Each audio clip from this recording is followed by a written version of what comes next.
What's up, YouTube? I got a hell of a story to tell you guys now. It's gonna be a long one because this one started years ago and last week ago.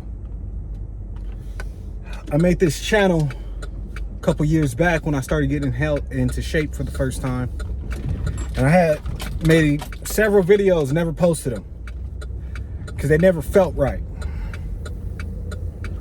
This one feels right. Last week, Tuesday, I had to go to the DMV to renew my driver's license. I didn't get it in the mail. My birthday's coming up.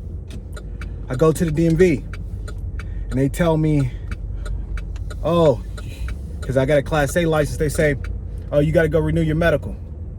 Okay. So I go renew my medical. I leave, I pay for it, and I go renew my medical. So go back to the DMV, hand it in. They said, oh, you also gotta retake all your tests. And I'm like, you guys didn't tell me that before. And they're like, oh, well, sorry, you gotta take all 7, 8 of your tests again. And at that moment, I thought about it. All these tests I had to take, how long it would take to study, how that would get in the way of me working out, how that would get in the way of me doing other things, making money, spending time with my family. And I looked back up at her and I said, never mind, take it off my license. And she looked almost upset with me, to be honest. And she said, what do you mean? You don't have to take all the tests today. It's okay. You could just take 1 or 2 and then you could come back and take the rest. And I said, no, I really don't even want this license anymore. I don't want to use it. I thought it was gonna, I would keep it just because I already had it and all I had to do was renew my medical. So I had to sign forms saying I was giving them my Class A license. And I was thinking about this process, how hard I had worked for it, and how that wasn't what I wanted to do anymore. And how all those tests, because it's like 7 or 8 tests, and they take like 20 minutes a piece maybe. And I was like, I'm not doing that. So as I was thinking about this, I said, all right, if you're gonna give this up, it better be worth it. It better be for something. So I said, all right, you know that 5K race you've been saying you was gonna do? You've been saying you've been getting in shape for? We're gonna do it. We're gonna do it right now. So I went ahead, and as soon as I walked out the DMV, I signed up for one that weekend. So that was Tuesday, I was at the DMV. I signed up for one on that Saturday. And I had told a couple people, told my homie who was in the Army, he thought about going. But I had already knew no matter what, I was gonna do it because it was something I wanted to do. I was gonna stop letting all the things in my life that I didn't want to do get in the way of the things I did want to do. So at that moment, I decided. And I said, if I don't do it now at 30, I'd never do it. I went home that day and started looking up running stuff, walking stuff, race stuff. And I came across a statistic. That statistic said 95% of people over the age of 30 will never sprint again. And it hit me like a rock. Things that I had already known. That if I didn't do this now at 30, I probably never would. I thought to myself, I could give myself a little time, get in shape. I said, nope, your driver's license is expiring. You might not be able to sign up for a race 2 weeks from now. You got to do it right now. Even then, I was thinking about backing out of the 5K race because I didn't want to get hurt because of this, because of that. I decided I was going to do it right then and there. Come hell or high water. I said it was okay for me to pass out alone because I thought I was going to do it alone, and I did. I said I'd rather die doing what I wanted than to live a long life doing stuff I didn't want to do because someone else told me I should. Because someone else said this would make things easier, because this would make things more stable, more financially stable, more this, more that. Fuck that. So I did. I looked up a couple of running videos about how to run marathons, how to do 5Ks, and what to eat and how to do it, because I had never done it. I had never even tried to do a 5K in person. I've only been in the gym.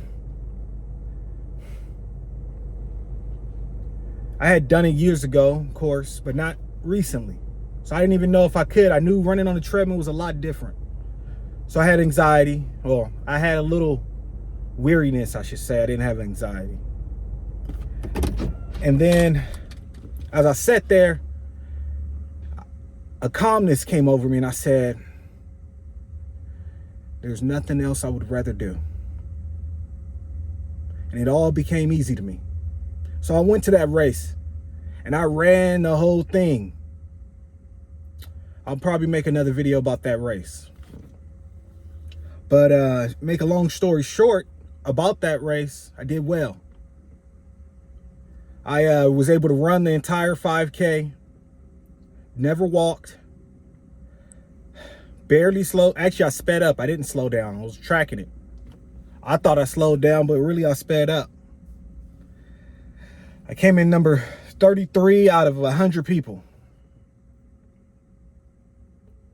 And then I felt good, had my medal. My family felt good, and they decided to do another one with me the next day. The very next day, I did another 5K, but we walked it. I didn't run that one. But I felt great about it because I had pulled my family to it. My girlfriend, my mother. My mother's 50. My girlfriend, who told me that she wanted to get in shape, and I told her I would help her. I helped her. I helped motivate her. I got her out there. We did it.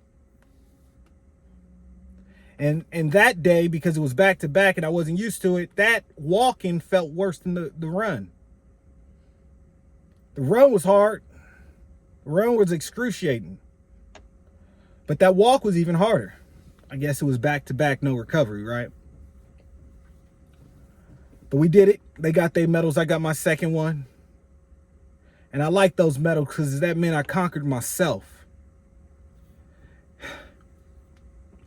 A lot of people talk about participation medals. Telling kids that it's okay just to show up, okay to sit on the sideline. Fuck that.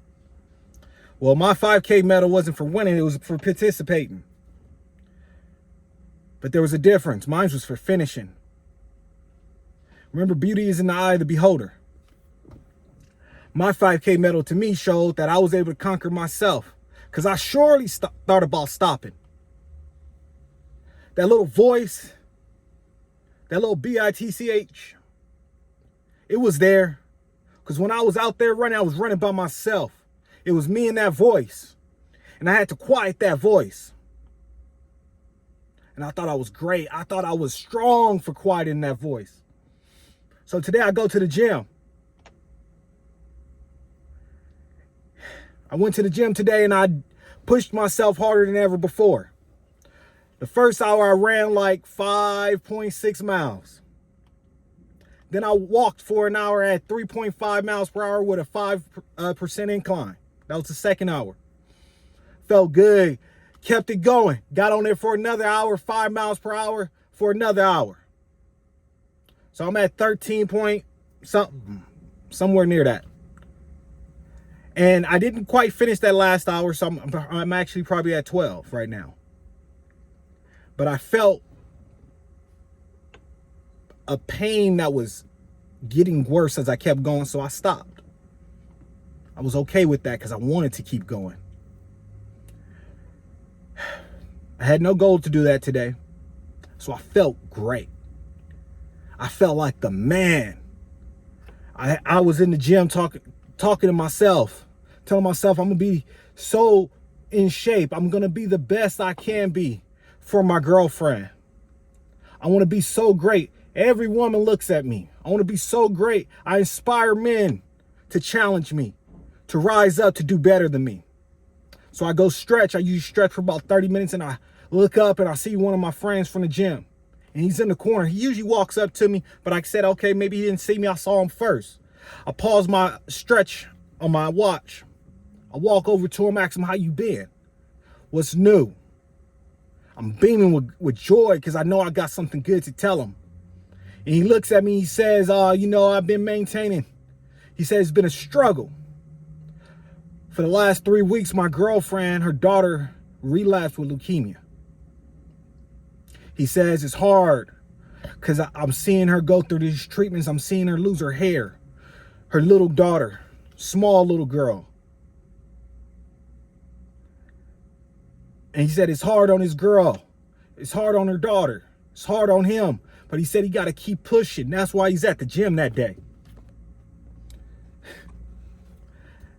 At that moment, all of my motivations, all the things that I had built up in my head for the reason, all crumbled. I felt like the cheapest motherfucker at the gym. And he asked me about how I've been. And I told him. But before we got to that, I told him, often when we think about the future, we think about all the good. We don't think about the bad. But the future will have bad. It's guaranteed. We prepare for all the good stuff. I want to have a six-pack. I'm going to go do sit-ups. I want to do a marathon. I'm going to go run. We prepare for the good, but we don't prepare for the bad. I told him, our strength doesn't come from the good. Our strength comes from how well we handle those bad moments. How strong we can be at our worst times is how strong we are. And I saw him. I saw it clicked in his mind. I saw a little bit of inspiration in him in that dark time, in that dark place in his life. And I told him how I had been, and we said our farewells, and I went and continued stretching. It was the hardest stretch I ever had in my life because I had a new motivation. I was stretching for that little girl. I was stretching for her mom and my friend at the gym. I was stretching thinking about that little 5-year-old who has leukemia that I've never met, that I don't even know she's 5, I'm guessing. And how hard that must be. And how she ain't got a choice but to keep going. It was the hardest stretch of my life. I was stretching with my all. F the 12-mile run. I was stretching so hard I was sweating, thinking about that little girl. And I was crying. I was stretching so hard I was sweating as tears were in my eye. I wasn't boo-hoo crying, but I had tears in my eye. And my homie walked past and he gave me a fist bump, but I had so much sweat he couldn't tell I had tears in my eyes. And I kept stretching the hardest stretch I had ever stretched in my life because I had a new motivation. So to each one of you guys out there, understand this. Get your motivation right. Any motivation is better than no motivation. If you have no motivation, you won't do anything. But for the right motivation, there is no limit to what you can achieve. So this video goes out to that young lady, that young little girl and her family, and to every little kid out there fighting cancer. And I'm telling you right now, this week, every day at the gym, I'm going to think about that little girl. And I'm going to think about all the people out there fighting cancer, leukemia. And I'm going to remind myself, I got it hard. What I'm doing is hard. But it's a lot of people out there who got it a lot harder. I hope this story helps somebody out there today. It surely helped me. Have a good day.